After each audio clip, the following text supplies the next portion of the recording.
Hello കൂട്ടുകാരെ, എന്നാണ്ട് വിശേഷമൊക്കെ? സുഖമായിട്ടിരിക്കുന്നു. അപ്പം 2-3 ദിവസമായിട്ട് വചനം ഇടാൻ പറ്റിയില്ല. അതിന് വലിയൊരു സോറി പറയുന്നു. കാരണം ഞാൻ പറഞ്ഞിരുന്നല്ലോ, പുതിയ ജോലി കിട്ടി. അപ്പോൾ ആ ജോലിയുടെ ഭാഗമായിട്ട് എനിക്ക് വീട് മൂവ് ചെയ്യേണ്ട വന്നു. അപ്പം ഒത്തിരി നാളത്തെ പ്രാർത്ഥനയായിരുന്നു അത്. കാരണം ഭയങ്കര ബുദ്ധിമുട്ടായിരുന്നു വീട് കിട്ടാത്ത കാരണം. അപ്പം വീട് കിട്ടാത്ത ഒരു ഏരിയയാണ്, പക്ഷെ അവിടെ നമുക്ക് ഈശോ ഒരു ഭവനം ഒരുക്കി തന്നു. അപ്പം ഒത്തിരി പേരുടെ പ്രാർത്ഥനയൊക്കെ ഉണ്ട്, ഒത്തിരി നന്ദിയുണ്ട്. ഞാൻ അങ്ങനെ വീട് മൂവ് ചെയ്ത് ഏറ്റവും ആദ്യം ഞാൻ വാങ്ങിച്ചതൊരു പ്രെയർ സ്റ്റാൻഡാണ്. അതൊക്കെ റെഡിയായി വരുന്നേ ഉള്ളൂ. അതിന് നമ്മൾ സംസാരിക്കുന്നത് യോഹന്നാന്റെ പുസ്തകം 11-ാം അധ്യായം അതിന്റെ 22-ാം വാക്യത്തിലൂടെയാണ്. നീ ചോദിക്കുന്ന എന്തും ദൈവം നിനക്ക് തരും. അപ്പം ഈശോ വചനത്തിലൂടെ പറഞ്ഞിരിക്കുന്നത് എന്തെങ്കിലും തരൂന്നല്ല പറഞ്ഞിരിക്കുന്നത്.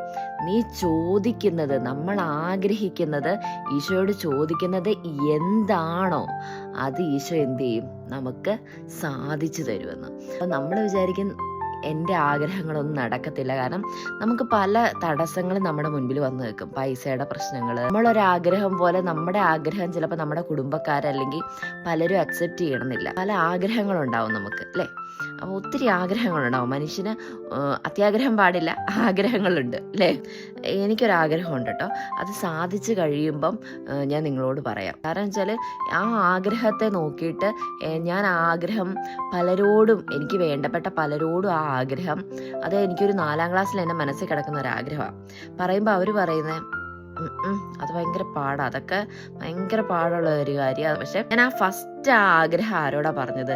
ഈശോയോടെ പറഞ്ഞത്. ഇന്ന് എന്നെ കേൾക്കുന്ന സുഹൃത്തുക്കള്, നമ്മുടെ മനസ്സിലൊരു ആഗ്രഹം ഉണ്ടെങ്കിൽ അത് ആരോട് ആദ്യം പറയണം? ഈശോയോട് പറയണം. എന്ത് ചെയ്യണം? ചിലപ്പോൾ അവർ നമ്മളോട് ഷെയർ ചെയ്യുന്നവർ നമ്മളോട് നെഗറ്റീവ് പറയും.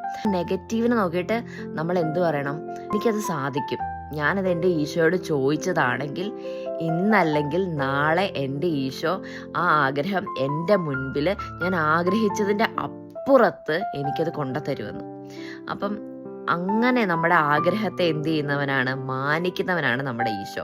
അപ്പം ഇന്ന് എന്നെ കേൾക്കുന്നവരുടെ എന്താഗ്രഹമാവട്ടെ, ഒരു രോഗം മാറണം, അല്ലെങ്കിൽ ഒരു ഭവനം പണിയണം, അല്ലെങ്കിൽ ഒരു കുഞ്ഞുങ്ങളാവണം, അല്ലെങ്കിൽ എന്താഗ്രഹം ആയിക്കോട്ടെ, ആ ആഗ്രഹത്തെ ഇന്ന് ഈ വചനത്തിലൂടെ ഇന്ന് ഈശോ അനുഗ്രഹിച്ച് മാനിച്ച് നിങ്ങളുടെ മുൻപിൽ വെച്ച് തരാൻ പോകുന്നു. എല്ലാവരും പ്രാർത്ഥിക്കുക, ഈശോയെ ഞങ്ങളുടെ ആഗ്രഹത്തെ അനേകർ തള്ളിപ്പറഞ്ഞ, അനേകർ പുച്ഛിച്ച, അനേകർ ഒറ്റപ്പെടുത്തിയ ഞങ്ങളുടെ മനസ്സിലെ ആഗ്രഹത്തെ ഈശോയെ നീ മാനിച്ച് നീ ഞങ്ങളെ അത് സാധിച്ചു തന്ന് അനുഗ്രഹിക്കണമെന്ന് നമുക്ക് പ്രാർത്ഥിക്കാം.